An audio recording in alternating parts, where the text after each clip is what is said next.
ये बीन दियो मम हृदय को और छेद दियो आकाश। ये वज्रपात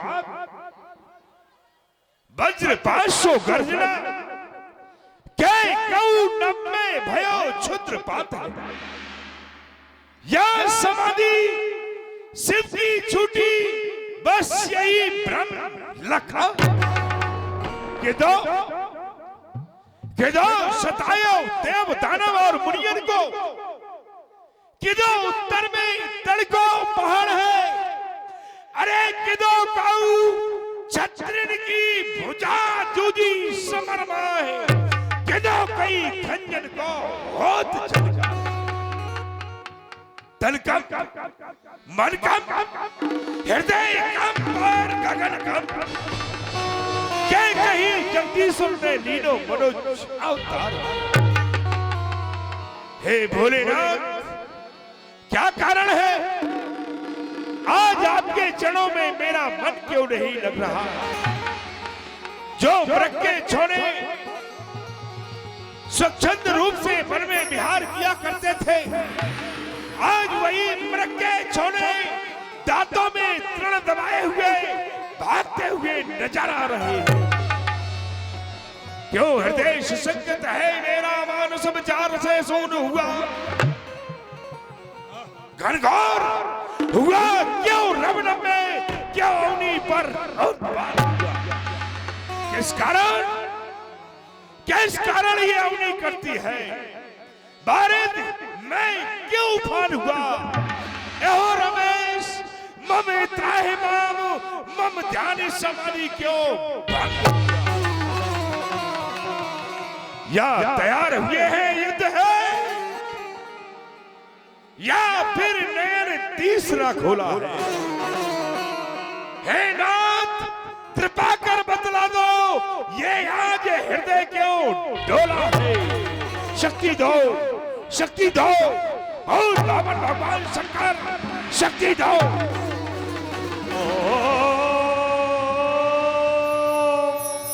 नमः शिवाय नमः शिवाय नमः शिवाय नमः शिवाय।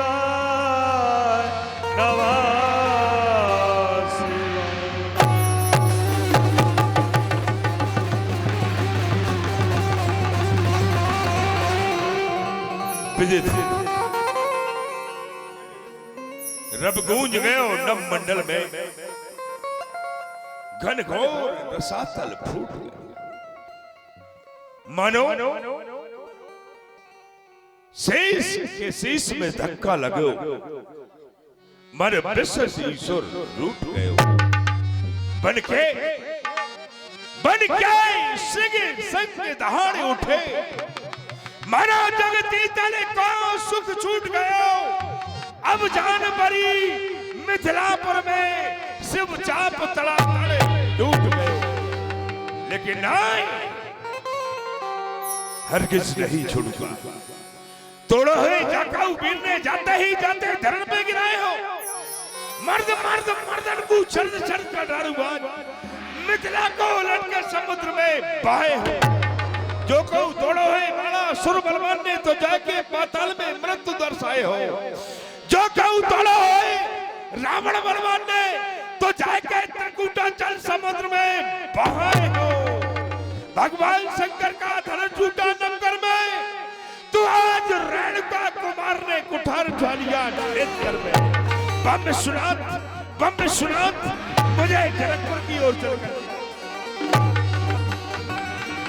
इस प्रकार से बाबा परशुराम को ज्ञात हुआ कि जनकपुरी में भगवान शंकर का धनुष खंडन हो गया। बड़े ही क्रोधावेश में जनकपुरी के लिए प्रस्थान किए। इधर कुछ उदंड राजा लोग आपस में महाराजा जनक से संग्राम करने को ले छड़ा सिया कहे को धर बाधहु नपि बालक दो। बहादुरों क्या देख रहे हो, बांधो इन दोनों राजकुमारों को, मत दया करो सुकुमारों पर, अभी तो फैसला था धनुष पर, अब फैसला है तलवारों पर। लड़ जाओ मिट जाओ वीरों, दाग न आने पाए सानों पर, कर दो जमी को खून से लहू लोहान, ले चलो सिया को प्राणों पर। उसी समय तेहि अवसर सुन शिविर आए भ्रग कुल कमल पतंगा, पितु समेत कही कही नामा, लगे करण सब दंड प्रणामा, लगे करण सब दंड प्रणाम। महामुनि राम सिंह मम नाम है, श्याम सिंह मम धाम, और भरी सभा में करता हूँ मुनिवर तुम्हें प्रणाम। हे मेरा प्रणाम स्वीकार करें मुनिवर। प्रतिपाल प्रजा का सदा करो, ये हाथ जोड़ रब खड़े ना हो तुम क्रांति मचा दो भूतल में, अपनी प्रबल भुजाओं से अग्नि वृष्टि कर दो तुम। अब बीमार होती है, अब उसको धीर बनाओ तुम। हम आशीर्वाद यह देते हैं कि धर्म की ध्वजा फहराओ तुम, कल्याण हो तुम्हारा। परशुराम महाराज के चरणों में ये क्षत्रिय राजा यूरोप का रहने वाला मान सिंह बल्द कुमार सिंह आपको प्रणाम करता है महाराज। यशस्वी भव। ए भैया बाबा जी आए हैं लड्डू बांट रहे। मैं भी प्रणाम करूंगा। अरे होर दंग सिंह मम बाप, और पेटल सिंह मम नाम, भरी सभा में आए के मुनि जी को दंड प्रणाम। गुरु जी लड्डू दे दो, गुरु जी पेड़ा दे दो।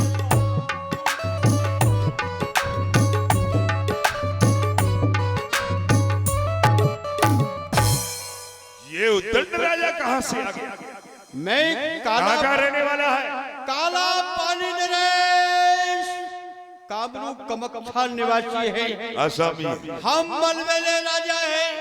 कोई तिलक वाला राजा हुआ करता है, कोई ताज वाला राजा हुआ करता है, कोई पूछ वाला राजा हुआ करता है, लेकिन हम अलबेले राजा है।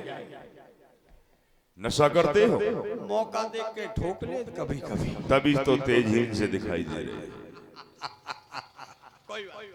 वृथा ही गाल बजाते तुम, वृथा ही गाल बजाते तुम, धरती का भार कहाते थे। ए शर्म करो, शर्म करो। ए राजाओं की मां का दूध लजाते तुम, इतना विशाल आकार लेकर के पृथ्वी के ऊपर विचर रहे हो। कुछ अच्छे कार्य करो जिससे कि तुम्हारी पहचान। अब करेंगे गुरुजी। अरे गुरुजी बहुत ही अच्छे हैं, गुरुजी बहुत ही।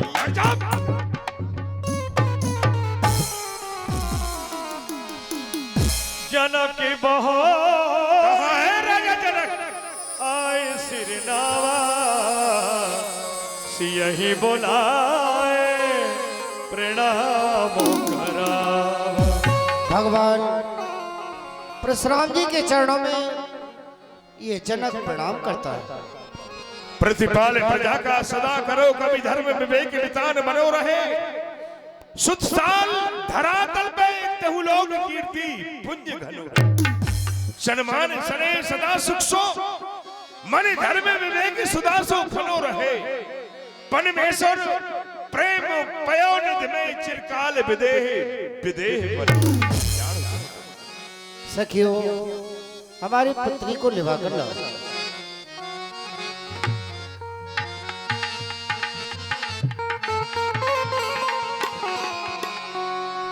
सियहि बोलाई प्रणाम करा। हे प्रभु ये हमारी पुत्री है, आपके लिए प्रणाम कर रही है, इसे आशीर्वाद दीजिए। वाह वाह, बड़ी ही सुंदर कन्या है। इतनी सुंदर बालिका, इतनी सुंदर कन्या हमने आज से पहले कभी नहीं देखी। अरुंधति थी सब संध्या सी उमा रमा की जल मिल जाके जल खाती ये कौन? रे नृप जनक सुता ये कौन? क्या नाम है इसका? कहां से इसका जन्म है? विदेहराज, तुम तो निसंतान राजा थे, तुम्हारी तो कोई संतान ही नहीं थी, फिर भी कहां से प्राप्त? हे प्रभु, हमारे राज्य में 12 वर्ष के लिए अकाल पड़ चुका था। समस्त नगरवासी एवं मैं गुरुदेव के आश्रम पर गए और गुरुदेव से आग्रह किया। गुरुदेव ने कहा कि राजा ने सोने का हल बनवाओ और बैलों की जगह पर तुम राजा रानी दोनों प्राणी लगो, जो बंजर जमीन है उस पर वह हल चलवाओ। हमने ऐसा ही किया, बंजर जमीन पर हल को चलवाया और चलते चलते हल एक जगह पर अटक करके रह गया। जब उस जगह को खुदवाया गया तो प्रभु सोने का घट उसमें प्राप्त हुआ और जब घट को खोल करके देखा तो यह पुत्री हमें प्राप्त हुई। उसी समय जल की वृष्टि होने लगी। मैंने गुरुदेव से कहा कि गुरुदेव आप नामकरण संस्कार करें, तो उन्होंने सबसे प्रथम नाम इसका रखा, क्योंकि सोने की हल्की सीख द्वारा इनका जन्म हुआ तो पहला नाम सीता रखा। भूमि से प्राप्त हुई तो इसे भूमजा भी कहते हैं। हमारे ग्रह में कोई संतान नहीं थी, हमारे ग्रह में आई तो उसे वेदेही भी कहते हैं, जनक नंदिनी भी कहते हैं। इस प्रकार से उन्होंने नामकरण संस्कार किए। धन्य है राजा जनक, धन्य है।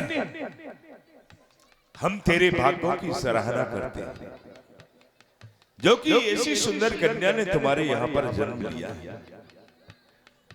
आज हम भी बेटी सीता के लिए भरपूरता से आशीर्वाद दें। बेटी तुम्हारे लिए हमारा आशीर्वाद है। सूर्य और चंद्र ज्वलो, छितोर आकाश ज्वलो, गंगे और जमुन ज्वलो, तुलसी को बिरवा ज्वलो, कवियन मन ज्ञान बनो रहे। जनक नंदिनी तेरी मांग में सिंदूर अटल बनो रहे। जियो सुख जग छाए के सुख सुषमा सुरसाद, पत व्रत भांत प्रवीण हो अचल रहे। अह बात अचल रहे बात तुम्हारा, जब लगे गंगे जमुन जल धारा। सौभाग्य विश्वामित्री मिले पुनियाई, पद सरोजी मिले दो भाई, पद सरोजी मिले दो भाई।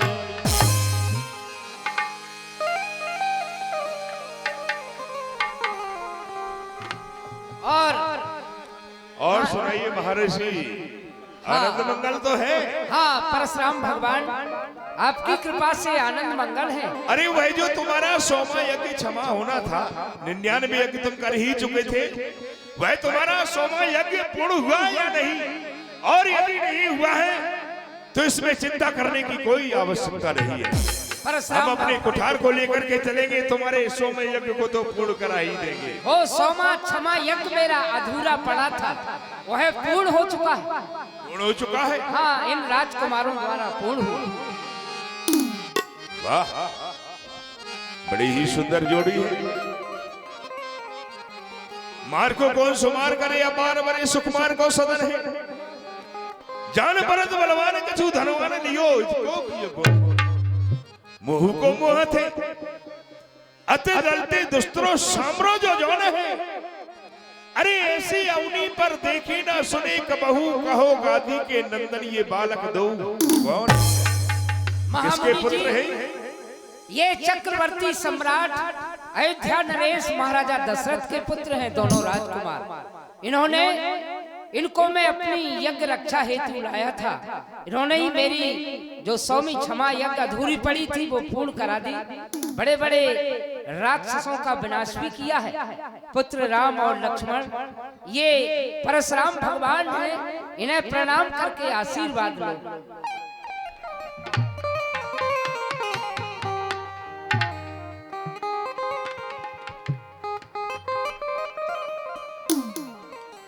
वैसे तो कभी क्षत्रिय को हमने आशीर्वाद दिया,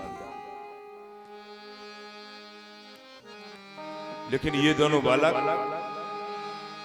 वास्तव में ही आशीर्वाद के पात्र हैं, क्योंकि इन्होंने ऋषियों की यज्ञ की रक्षा की, धर्म की रक्षा की है, धर्म को उठाया है, और जो धर्म की ध्वजा को धारण करता है वह आशीर्वाद का पात्र तो होता है।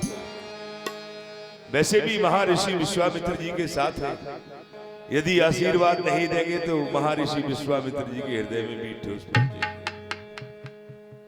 राजकुमारों, ये चिरंजीव जुग जुग जियो कीर्ति लताम पर हो, निडर रहो और ते सदा समर न जीते। जब तक ये पृथ्वी रहे और रहे आकाश, तब तक दोनों की कीर्ति जगमग करे। बहर बिलो की विदेशनी कहूँ काहे अति भीर, पूछत जान अजान जिभी, व्याप्यो कोप शरीर। रज कहो क्या कारण है?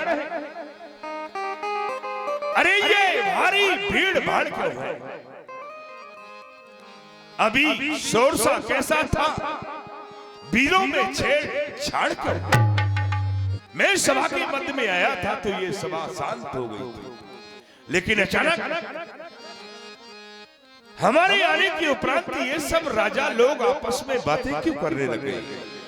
और ये राजाओं का समाज यहाँ पर क्यों एकत्रित हुआ है? ऐसा कौन सा कार्य किया है तुमने? समाचार कहीं जनक सुनाए,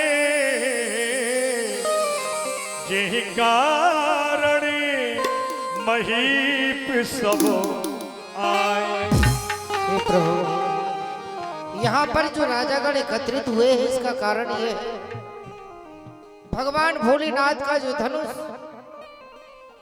मैं हर प्रकार से उसकी सेवा पूजा किया करता था। एक समय की बात, मैं किसी कारणवश बाहर जाने लगा और मैंने रानी से कहा कि रानी, जैसे कि मैं सेवा पूजा इस धनुष की करता हूं उसी तरह से तुम करना। ये कह करके चला गया। रानी भी किसी कार्य में लग गई और धनुष की सेवा करना भूल गई। पुत्री सीता ने देखा कि धनुष की अभी तक सेवा नहीं हुई, पूजा नहीं हुई, तो पुत्री सीता ने एक हाथ से उठाया, दूसरे हाथ से उसके नीचे चौका लगाया और उसकी भली भांति से सेवा पूजा की। मैंने आकर के देखा कि हमारी पुत्री ने एक हाथ से इस धनुष को उठा लिया, तो ये हमारी पुत्री कोई साधारण नहीं है। भगवान भोलेनाथ के धनुष को साधारण मनुष्य नहीं उठा सकता है। मैंने उसी समय प्रण किया कि जो भी वीर धनुष को उठाकर और इसकी चिल्ला को कान के समीप चढ़ाकर जो इसका खंडन करेगा, मैं उसी के साथ अपनी पुत्री सीता का विवाह कर दूंगा। बस मेरे प्रण को सुन करके ये राजागण यहाँ पर एकत्रित हुए हैं और आपके आशीर्वाद से मेरा प्रण पूर्ण हुआ, धनुष का खंडन भी हो चुका। क्या शिव जी के धनुष का खंडन हो गया? नहीं, नहीं। कहाँ है धनुष? ये सोनम बचन फिर अनंत निहारे, देखे जाप खंड महिनारे, देखे जाप खंड महिनार।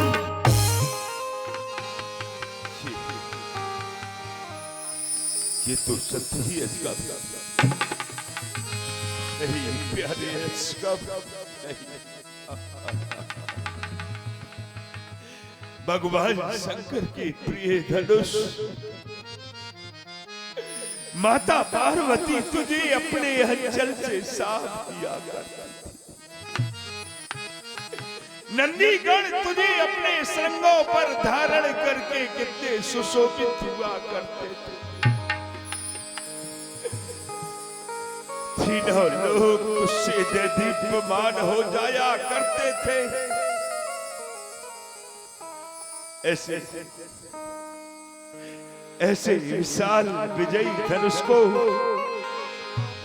आज मैं 2 खंडों में विभाजित देख रहा हूं। बता मुझे, बता मुझे, तेरे 2 खंड कीने कौन? ताको तू बता दे। आज 100 खंड में बाके तन के खंड। आदि ऋषि बोले बचन कठोरा, कहो जड़े जनकी धनुष के ही तोरा।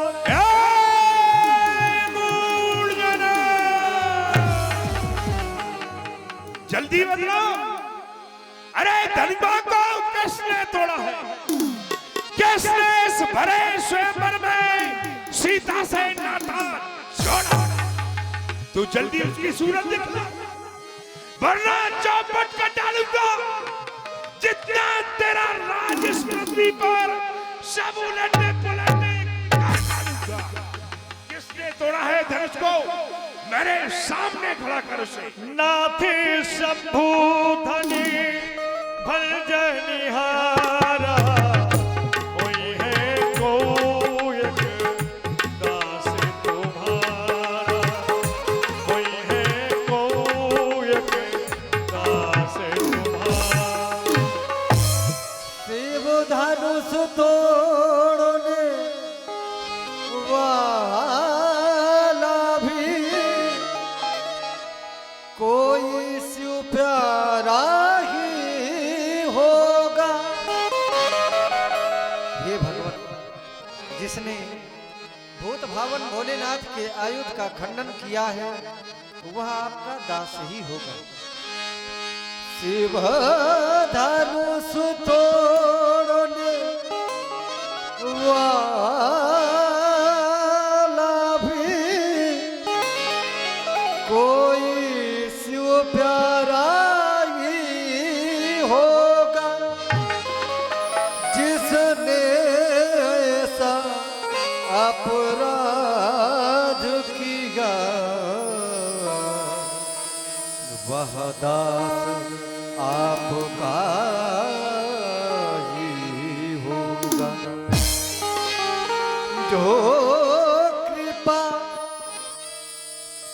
जो जो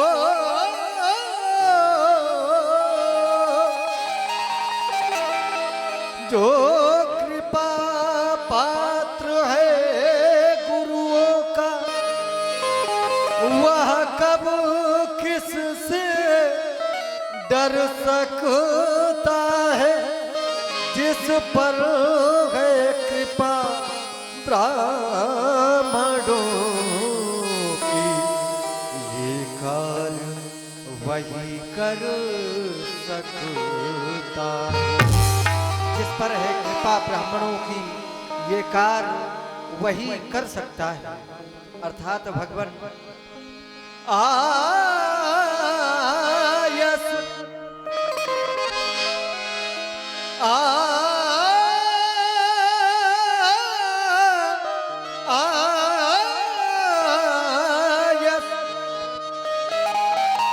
आयस का कहिया कि नमो बार बार बिनवो मुनि तो। कहीं मेरे लिए क्या क्या है आपके? सोना हो रामी जही शिव धनु तोरा, सहस बाहु सनी सोरी मोरा। जिसने भगवान शंकर के धनुष को तोड़ा है, बस सहस्त्रबाहु अर्जुन के समान मेरा दुश्मन है, दुश्मन। सो बिल गाय बिहाय समाजा, न तुम्हारे जय है सब राजा। विलग हो जाए, यहां से दूर हो जाए, नहीं तो हो सकता है कि एक